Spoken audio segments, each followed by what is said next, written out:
Ndabaramukije cyane bakunzi b'ikiganiro igitondo gishasha, amahoro y'Imana, kugubwa neza, kuranirwa mu byanyu no mu banyu, nivyo ndabipfurije. Ndabahaye ikaze muri kino kiganiro cacu igitondo gishasha, muturamenya na jewe Janvier Manirambona nkuko mumaze kubimenyera kandi nkuko mubibona mbere nkuko muvyumva no mwijwi. Nagomba ngo dusangire amajambo tubona mu gitabo twavugishwa n'Imana Yesaya, turabe igice ca 49, hama dusome dore ku murongo wa 6 tugeze ku murongo w'7, turabe amajambo nipfuza ko twoganira uyu munsi ngo atubere urufatiro, atubere impamba y'umunsi umwe wese ahagiye kwirigwa mu buzima bwiwe bwa misi yose, mu bikorwa vyiwe vya misi yose. Aya majambo, ijambo ry'umutware rivuga ngo umushumba w'Uhoraho niwe muco w'amahanga. Aravuga ati kuba umushumba wanje ugashira hejuru imiryango ya Yakobo, ukagarukana abarokotse b'Abisirayeli, ibyo ntibihagije, ariko kandi ndagushizeho ngo ube umuco wakira amahanga, kugira ngo nabo ku mpera y'isi ubashikirize agakiza kanje. Uku ni Uhoraho agize, umucunguzi wa Isirayeli, wera wiwe, abwira umwe abantu bakengera, uwo ihanga ryanka urunuka, umushumba w'abaganza, ati abami bazobiraba bahaguruke, bo n'abaganwa bakome amashi, kubw'Uhoraho umwizigirwa, niwe wera wa Isirayeli yagutoranije. Imana yacu nihimbazwe. Bakunzi ba kino kiganiro rero igitondo gishasha, no majambo numva mfise mu mutima muri kino kiganiro cacu, nagomba ko dusangira mu mugabo dukuyemo iri jambo rivuga ngo ndagushizeho ngo ube umuco w'amahanga. Imana yacu nihimbazwe. Ngomba yuko ukuramwo insanganyamatsiko ivuga ngo washizweho ngo ube umuco. Imana yacu nihimbazwe.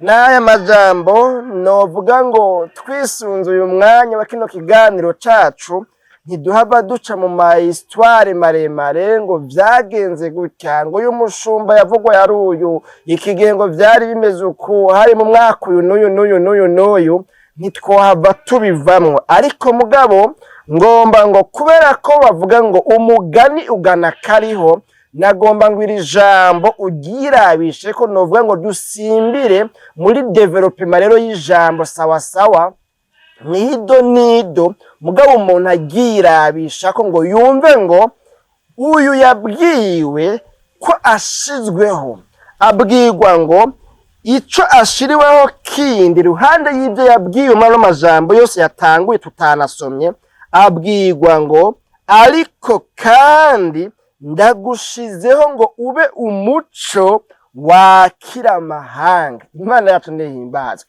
Uyu muntu abwiwe ngo ariko kandi, ni ukuvuga uyu mushumba w'Uhoraho yariko arabwirwa yuko ari we muco w'amahanga. Abwiwe rero ngo kandi ndagushizeho ngo ube umuco w'amahanga. Umuntu abwiwe iri jambo akaba atabwiwe yuko azoba afise itara mu ntoki canke azoba afise itara ku mutwe, vyumvikana ko we ubwiwe, we wese, umutumba wiwe, n'ibimugize vyose, n'ibigize ubuzima bwiwe byose, n'ibigize novuga ngo ingeso, inyifato, indabo, imvugo, mu mibano hariya, mu kibano hariya ku kazi, byumvikana ngo uyu muntu, mu yandi majambo, Imana imuhaye mission yuko mw'isi agenda akaba itara. Mvuze gute ngomba ngo muvyumve neza nkuko je ndiko ndavyumva, ngomba ngo mwumve yuko aya mahanga Imana uyu muntu imushizemwo agereranywa n'isi yuzuyemwo umwijima, umwiza w'umuzitanya. Hanyuma rero aya mahanga arimwo umwijima, aya mahanga atarimwo umuco, aya mahanga atarimwo amatara ya regidezo, aya mahanga atarimwo novuga ngo izuba n'ukwezi n'inyenyeri, aya mahanga arimwo novuga ngo umwijima, arimwo novuga sinzi ngo umwiza w'ubuzinzi nani sinzi ko novuga ngo ubwira kabiri. Aya mahanga nta muco uri muri yo, ariko Imana yabiravye isanga aya mahanga ntiyoyaheba. Imana yaravye abantu baba muri ano mahanga isanga ntiyobareka uko nyene, isanga nabo barakwiye guhabwa ayandi mahirwe, isanga nabo barakwiye kugirirwa ubuntu. Imana yabiravye isanga aya mahanga n'abantu bayabamwo bakwiye kuronka umuco, kandi uyo muco ntihava yatsa itara, ntihava yatsa izuba, ntihava yatsa ukwezi, oyaye, ahubwo umuco igomba yuko urasira kuri aba bantu bari muri ano mahanga ni umushumba wayo, ni umukozi wayo, ni abakozi bayo, ni intumwa zayo, ni bayirepresenta mw'isi. Imana yasanze abantu bari mu mwiza bakwiye kumurikirwa n'abantu bagenzi babo barimwo ubumana, barimwo Imana muri bo, barimwo ingeso nziza, barimwo caractère y'Imana, barimwo inyifato y'Imana, barimwo umutima nk'umwe wari muri Kristo Yesu. Imana yasanze abantu bameze gutyo aribo bakwiye guhinduka bakagenda kugira ngo bamurike mw'isi irimwo umwiza. Aha rero ngomba ngo muvyumve gutya, ngomba ngo mwumve yuko umuntu ahawe iyi misiyo we ahindutse itara. Ni ukuvuga umutumba wiwe wose ni nkaho ngo uriko uragendagenda vyoshushanywa, vyogereranwa nuko ari itara ubwaryo ririko riragendagenda. Aha rero ngomba muvyumve neza, ngomba mwumve yuko ku buzima bw'uyu muntu bwose, uko abayeho uyu muntu mu buzima bwiwe bwose, agereranywa n'itara. Atagace na gatoya kadakwiye kumurikira aya mahanga uyu muntu yashizwemwo. Imana yacu nidutabare. Bene data bakunzi ba kino kiganiro, igitondo gishasha cacu cuno munsi.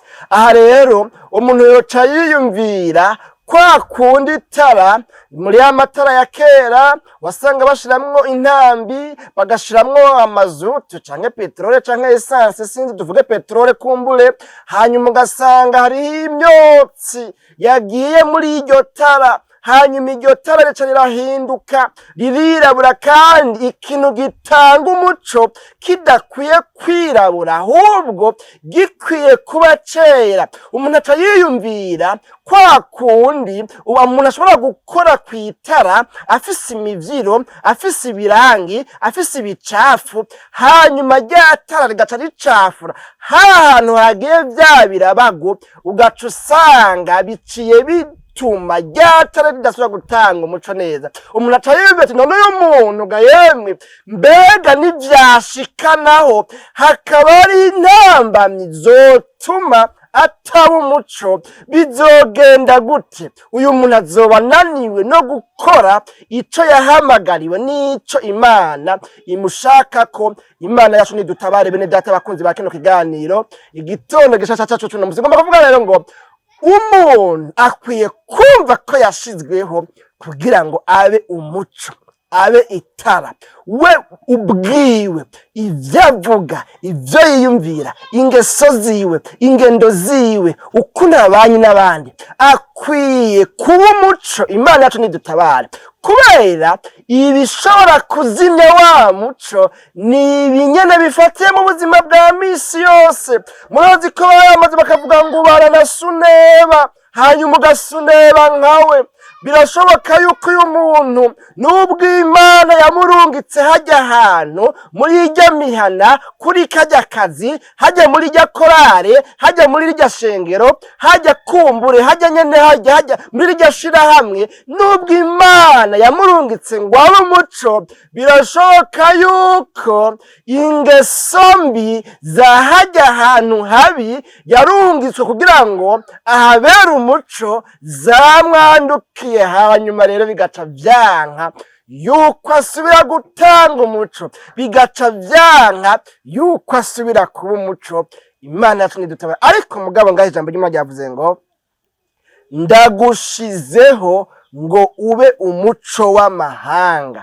Bene data bakunzi ba kino kiganiro igitondo gishasha, nta magora ahogwa kandi kuvuga menshi siko kuyamara, ariko icoma muri vyinshi tuvuze no mu bindi vyinshi umuntu yo developa yo cukumbura muri rino jambo, ukumva mwiki kintu yuko duhamagarirwa kuba umuco mu mvugo zacu, mu ngendo zacu, ukuntu tubana n'abandi, hariya ku kazi dukora, hariya muri babandi turirimbana, dukwiye kuba umuco umurikira abantu. Bishoboka yuko twahawe misiyo yo kubamurikira kugira ngo bikunde bave mu mwijima w'ivyaha barimwo, bave mu mwijima w'ingeso mbi barimwo, hanyuma bakurikire wa muco batubonamwo, kuko za ngeso nziza na vya vyamwa tubamira nibabitubona ko bazodushima, bazokwipfuza kumera nkatwe, bizobandukira ko ivyabo vyase ko bitwandukira, tweho tuzobandukiza wa muco, kuko aho umuco ugeze umwijima ni ngombwa uhunge. Imana yacu nidutabare. Nta mwijima mwinshi ubaho worasira mw'itara ryaka rifise umuco mwinshi, hanyuma ngo uyo mwijima wanke kubisa umuco. Ico ntikibaho. Imana yacu nidutabare. Niko rero bigomba kuvuga ngo umushumba w'Uhoraho, umukozi w'Imana, umuntu yamenye Imana, umukristo, umukizwa, umuntu yitwa titre nk'iyo wowe witwa pasitori, witwa umuririmbyi, witwa umusenzi, witwa umukristo wabatijwe, witwa uyu muntu nawe niko ategerezwa kumera, ko wewe ari umuco. Niya pave na kuba umuco muri vyose na hose, uyu muntu nta kabuza ahantu hose agiye, naho hoba hari umwijima ungana iki, biramenyekana ngo ahantu harasiye umuco. Imana yacu nidutabare. Kubera iki? Umwijima uragamburukira umuco, vyanka vyakunda, umwijima urabisa umuco. Imana yacu nidutabare. Rero umuntu yoca yiyumvira, mbega bimeze gute muri kino gihe? Ubwo vy'ukuri uri umuco wakira amahanga, n'ingene wewe umeze, n'ingene abantu bakuzi, n'ingene abantu bazi kuri umumenja adashoboka, n'ingene bazi kuri umuntu atabaho, n'ingene bazi kuri umuntu w'ikigondi. Ubwo koko wewe uri umuco, naho wowe uririmba, naho wowe usigura nk'uko ndiko ndasigura, naho wowe utumirwa mu bikorana hariya, naho wowe witwa titre imeze ukuraho iwawe imeze. Ubwo vy'ukuri twirengagije ivyo vyose, mbega uri umuco nanje ndi umuco, mbega turiko turabera umuco amahanga ari mu mwijima. Imana yacu nidutabare. Bene data bakunzi ba kino kiganiro igitondo gishasha cacu cuno musi, rero n'amajambo ndazi neza no wibaza ivyo bibazo vyose n'ibiri ntabajije, uraza gusanga uri umuco. Uravye ukuntu banye n'abandi, uravye imyitwarire, uravye ingeso zawe, uravye imvugo zawe, uraza gusanga koko vy'ukuri uri umuco. Ico wagenewe, ico waremewe kubaco, arico uriko urashira mu ngiro. Ngaha rero twari kuvuga n'ibindi vyinshi, ariko mugabo mu vy'ukuri nta mwanya wavyo uhari. novuga ngo mutware ibyo ntamagwara ahubwo kandi kuvuga menshi siko kuyamara, ibindi navyo uzovyisomere kandi icoma mpwemu yera akagutahuza ugatahura ico aya majambo agomba kugusaba, nico waremewe, nico ukwiye gukora, kukwiye kuba umuco. Wewe ibyawe vyose uko umeze, uko waremwe, uko wewe ungana, umuntu wese aho yozana hose, azananye inyuma, azananye imbere, azananye mu mvugo, azananye mu ndabo, azananye mu ngeso, azananye mu nyifato, asange by'ukuri uri umuco washizwe mu mahanga ari mu mwijima, kugira ngo ayo mahanga ave mu mwijima, hanyuma arasirwe n'umuco w'Imana iri muri wewe. Tuzosubira mu kiganiro igitondo gishasha c'ubutaha, wisengera ubwira Imana ngo Mana mbabarira kubyo nsanze byarambonetseko namamwo ngenderamwo byerekana ko ntari umwana w'umuco, ntari umukozi akorera mu muco.